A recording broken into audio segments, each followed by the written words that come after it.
अगली बड़ी खबर कानपुर से। हिस्ट्री शीटर को भगाने के मामले में बड़ा अपडेट इस वक्त हम आपको दे रहे हैं। हिस्ट्री शीटर मनोज सिंह, नारायण सिंह भदौरिया और गोपाल शरण चौहान गिरफ्तार कर लिए गए हैं। जी हां, पुलिस ने रॉकी चौहान को भी गिरफ्तार कर लिया है। दिल्ली से पुलिस ने चारों आरोपियों को धर दबोचा है। बड़ी खबर, अपराधी भगाने के मामले में अपडेट हम दे रहे हैं आपको। ये गिरफ्तारियां नहीं हुई थी अब तक और अब ये गिरफ्तारियां हुई हैं। दिल्ली से इन चारों आरोपियों को धर दबोचा गया है। हिस्ट्री शीटर मनोज सिंह, नारायण सिंह भदौरिया, गोपाल शरण चौहान और रॉकी यादव गिरफ्तार कर लिए गए हैं। दिल्ली से पुलिस ने इन चारों ही आरोपियों को धर दबोचा है। बढ़ते दबाव के बाद पुलिस ने इन चारों को गिरफ्तार किया है। मोबाइल सर्विलेंस से पुलिस को यह कामयाबी प्राप्त हुई है। दिल्ली से इन चारों ही आरोपियों को पुलिस ने दबोच लिया है। मनोज सिंह, नारायण सिंह भदौरिया, गोपाल शरण चौहान, ये सभी चारों आरोपी गिरफ्तार। रॉकी चौहान भी गिरफ्तार पुलिस के द्वारा। मोबाइल फोन सर्विलेंस पर लिए गए, लोकेशन ट्रेस की पुलिस ने और दिल्ली से इन चारों को गिरफ्तार कर लिया है। बड़ी खबर, बड़ा अपडेट कानपुर अपराधी भगाने के मामले में। हिस्ट्री शीटर को भगाने के मामले में बड़ा अपडेट एबीपी गंगा इस वक्त आपको दे रहा है। पुलिस ने चारों ही प्रमुख आरोपियों को दिल्ली से धर दबोचा है।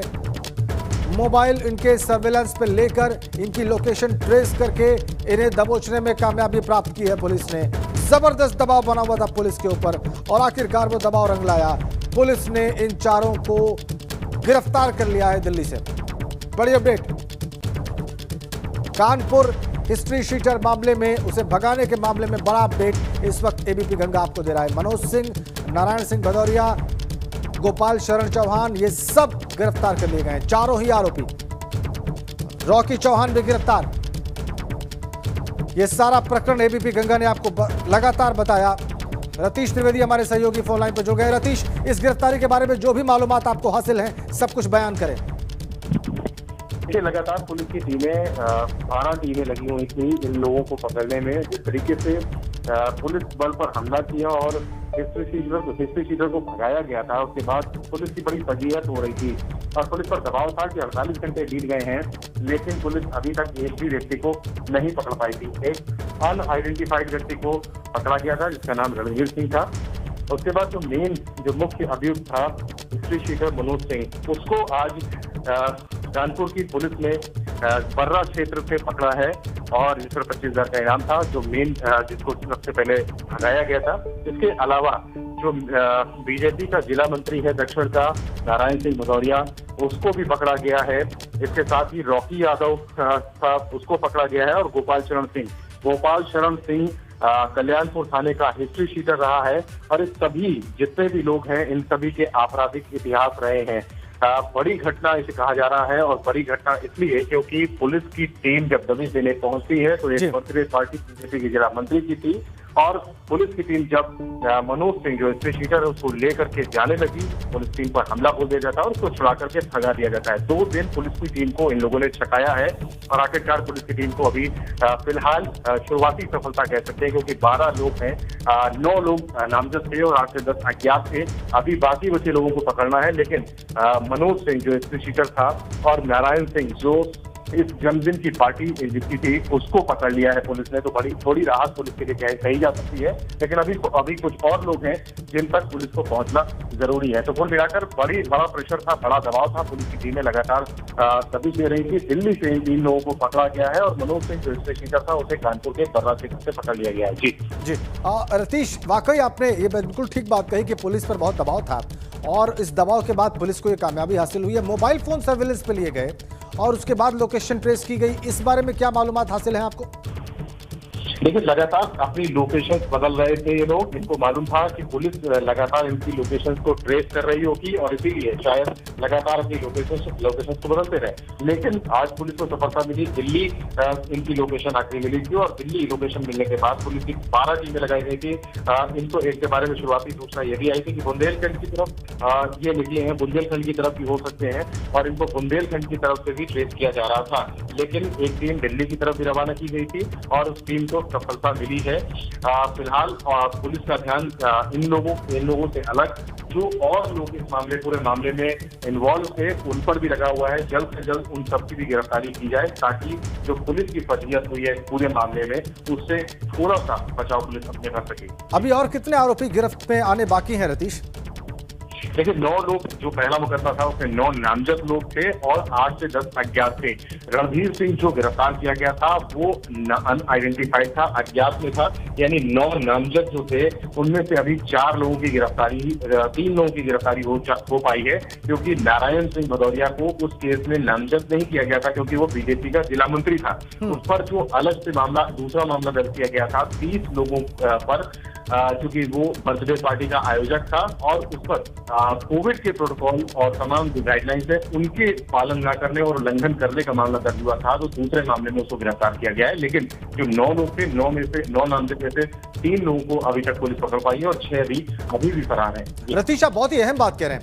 आप कह रहे हैं नारायण सिंह भदौरिया को इससे भगाने के मामले में गिरफ्तार नहीं किया गया है, बल्कि पार्टी का आयोजन करा के वहां पर कोविड प्रोटोकॉल के उल्लंघन का मामला दर्ज है। मैं ठीक कह रहा हूं?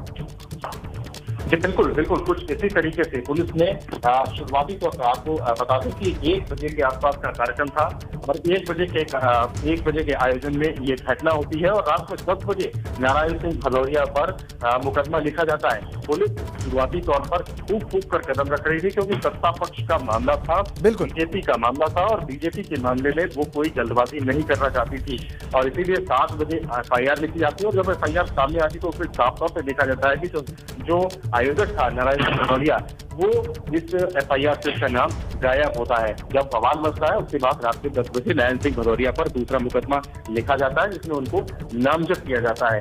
यानी पुलिस ने शुरुआती तौर पर बचाने की कोशिश करी और फिर जब 2 दिन तक पुलिस की जब से ये लोग दूर रहे, फजीहत हुई और लगातार सवाल हम उठाते रहे, रीति गंगा उठाता रहा बिल्कुल कि ऐसा कौन सी मजबूरी है कि पुलिस इन तक नहीं पहुंच पा रही है। उसके बाद जाकर अब 3 लोगों की गिरफ्तारी हो पाई है। रतीश, एक बात और समझना चाहेंगे। जाहिर सी बात है जो 4 आरोपी है उनमें 3 अलग मामले में उन पर मुकदमे दर्ज हैं। उन पर मुकदमा एक हिस्ट्री शीटर को भगाने का है पुलिस की गिरफ्त से। जाहिर सी बात है यह बहुत गंभीर अपराध है। और नारायण सिंह भदौरिया जिस पर पार्टी के आयोजन का आरोप है या कोविड प्रोटोकॉल के उल्लंघन का दूसरा मुकदमा दर्ज है, जाहिर सी बात है ये अपराध अगर साबित भी होता है तो बहुत हल्का अपराध होगा इन तीनों के अपराध के मुकाबले में। तो फिर ये कार्रवाई कैसे आगे बढ़ेगी पुलिस की?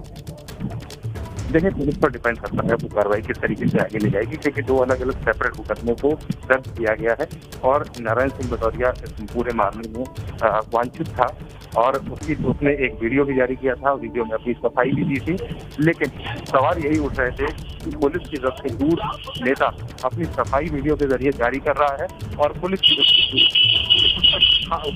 हाथ उस तक नहीं पहुंच पा रहे थे और यही सवाल लगातार उठाए जा रहे थे। हमने भी यही कहा था कि 48 घंटे बीत जाने के बाद पुलिस के हाथ खाली क्यों, ये तमाम सवाल उठ रहे थे। आप पुलिस को आंशिक सफलता मिली है ऐसा कहा जा सकता है। रतीश, ये जरूर आपसे जानना चाहेंगे कि दिल्ली में कहां से और कैसे पुलिस ने इन्हें धर दबोचा? देखिए फिलहाल शुरुआती जानकारी केवल इतनी दी गई है कि दिल्ली इनकी लोकेशन पाई गई थी, जिसके बाद एक टीम रवाना की गई थी और दिल्ली से इनको धर दबोचा गया है। अब से कुछ देर बाद पुलिस आयुक्त असीम अरोड़ा इस मामले में कुछ बयान दे सकते हैं। फिलहाल शुरुआती तौर पर केवल इतनी जानकारी शेयर की गई है कि इन 3 लोगों को दिल्ली से पकड़ लिया गया है। ठीक है रतीश, बहुत बहुत धन्यवाद आपका, आपने विस्तार से बहुत ही महत्वपूर्ण जानकारियां दी। तो बड़ी खबर इस वक्त की हम आपको दे रहे हैं। हिस्ट्री शीटर मनोज सिंह को भगाने के मामले में पुलिस की गिरफ्त से बड़ा अपडेट एबीपी गंगा आपको दे रहा है। दिल्ली से 4 ही आरोपियों को गिरफ्तार किया गया है। अभी और भी गिरफ्तारियां होनी हैं क्योंकि कुल 9 लोग नामजद हैं और इनमें भी 3 नारायण सिंह भदौरिया नहीं बल्कि 3 को हिस्ट्री शीटर को भगाने का मामला दर्ज था इनके ऊपर। उन्हें अलग मुकदमे में गिरफ्तार किया गया है और नारायण सिंह भदौरिया भी गिरफ्तार किया गया है, लेकिन इस व्यक्ति पर जो कि बीजेपी का पदाधिकारी था जिसे बाद में इस प्रकरण के सामने आने के बाद हटाया गया, उस पर अलग मामले में मामला दर्ज है। कोविड प्रोटोकॉल के उल्लंघन का और कोविड प्रोटोकॉल के उल्लंघन को अंजाम देते हुए पार्टी करवाने का मामला दर्ज है। एक अलग मुकदमा दर्ज है नारायण सिंह भदौरिया पर, लेकिन गिरफ्तार पुलिस ने नारायण सिंह भदौरिया को भी किया है दिल्ली से। कुल 4 गिरफ्तारियां हुई हैं। मोबाइल सर्विलांस पे रख के लोकेशन को ट्रेस करके पुलिस ने भयंकर दबाव के बाद इन चारों आरोपियों को गिरफ्तार किया है। अभी और भी गिरफ्तारियां होनी बाकी हैं। कानपुर कांड में 4 लोग गिरफ्तार किए गए हैं। हमारे संवाददाता बता रहे हैं कि थोड़ी देर बाद पुलिस आयुक्त असीम अरुण इस बाबत कोई बयान जारी कर सकते हैं और शायद उनके बयान के बाद हम ये आपको बता सकने की स्थिति में हो कि दिल्ली में कैसे और किस जगह से इन चारों ही आरोपियों को पुलिस ने गिरफ्तार किया है। 12 टीमें पुलिस की बनाई गई जो लगातार छापे मार रही थीं इन आरोपियों की तलाश में, इन्हें गिरफ्तार करने की कोशिश में, और अब जाकर उनकी कोशिश कामयाब हुई है। इन चारों ही आरोपियों को दिल्ली से गिरफ्तार किया गया है। मोबाइल की लोकेशन को सर्विलेंस पर रखकर ये गिरफ्तारियां की गई हैं। नारायण सिंह भदौरिया भी गिरफ्तार किया गया है, लेकिन इस पे अलग मामला दर्ज है। बार बार हम ये बात स्पष्ट कर रहे हैं, नारायण सिंह भदौरिया भी गिरफ्तार हुआ है। इन चारों में एक वो भी है, लेकिन इस पर अलग मुकदमा दर्ज है। पुलिस आयुक्त कानपुर के असीम अरुण थोड़ी देर बाद बयान जारी कर सकते हैं इस गिरफ्तारी पर और पुलिस की कार्रवाई पर, और उसमें और बातें स्पष्ट रूप से निकलकर सामने आ सकती हैं। ये बड़ा अपडेट हम आपको दे रहे हैं कानपुर कांड से जुड़ा हुआ। हिस्ट्री शीटर मनोज सिंह को भगाने के मामले में 4 गिरफ्तारियां हुई हैं।